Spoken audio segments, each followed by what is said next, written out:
This is Berea, Johannesburg, October 2024. The gentleman you see seated here, he's working security, but this could be any one of us sitting out on our front porch, you know, at 12:40 in the morning. Berea is an inner city neighborhood of Johannesburg in South Africa. According to one source, crime in Johannesburg is a serious concern because it's ranked as one of the most dangerous cities in South Africa. Well, Berea, it's a neighborhood. It's one of several neighborhoods within Johannesburg that has an overall higher crime rate. Bad guy basic fundamentals, they're the same, whether we're talking about Johannesburg, South Africa, or Houston, Texas in the United States. The problem in this example is two approaching wolves with very wicked intentions. How will he perform? How did he stack the odds in his favor, or how were the odds stacked against him? I'm going to point out some of these fundamentals for you to consider so that if and when your day to protect yourself or your family comes, you perform at your best. Hey guys, retired Lieutenant Todd Heaton here with Humilitas First. A major problem in high crime dangerous areas is transient wolves who are just passing through until they see an opportunity, a vulnerability, and then they decide to fully exploit that vulnerability. Timing, and distance are so very important. Our good guy, he holds a cell phone in his right hand. How do we know this first passerby is not a wolf? Unless he personally knows this guy, there's no way that he's going to know whether this guy is a wolf or not until this first guy reaches this apex point. What does he do? Does he pivot 90 degrees to face our security guy, or does he keep moving? So for him to drop his focus, his attention back down into his phone, he's stacking the odds against himself here. Okay, if you have to be outside in a high crime dangerous area after dark, working security, then the phone, keep it in your pocket. Whatever you do hold in your hand, use your support hand. Keeping the hand that you draw your firearm with free to do just that. You can see the glow of the cell phone that this first bad guy is holding in his right hand, his dominant hand. I'll fast forward to the end and then I'll come back so that I can paint a full picture for you. These two wolves, well, they were with this vehicle. The vehicle pulled over and it waited for them to do their thing. So this vehicle is just sitting outside of the camera view to the right, sitting there idling with the headlights on, occupied by at least one other member of their crew. The first wolf, he's looking at his phone. So that might make the security guard think, oh, they're probably lost, just in need of some directions. I'm going to presume that the guard's employers, they want them outside rather than inside.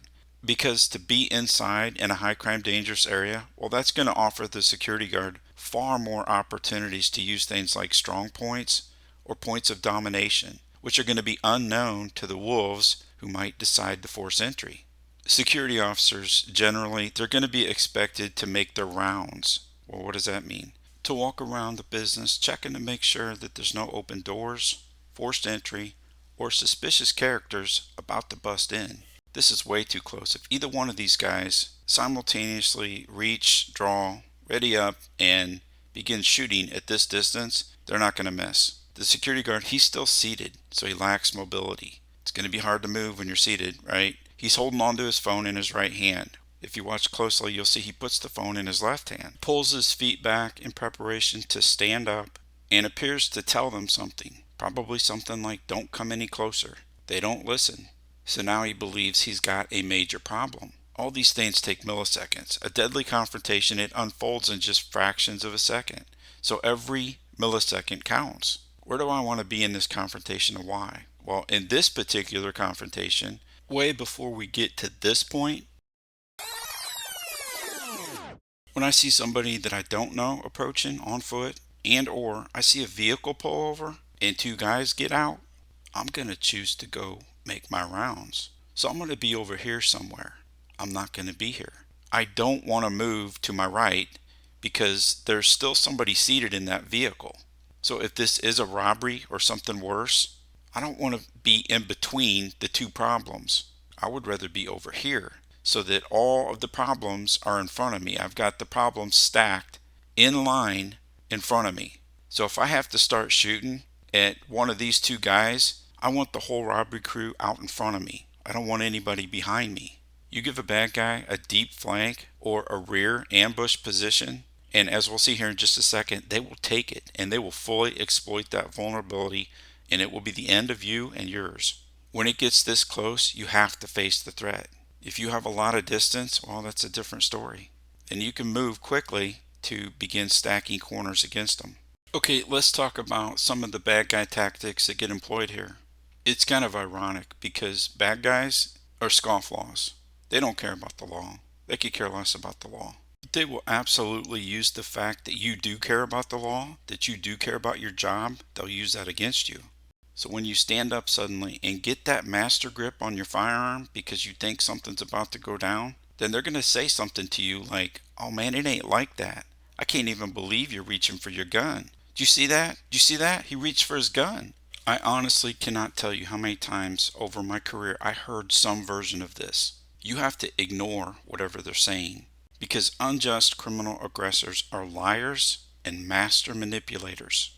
Otherwise, you're letting them get into your head. You're letting them get into your OODA loop and reset it. And you don't want to do that. You want to stay ahead in the process. He knew this was spinning up. And the correct solution for this problem was going to be the gun.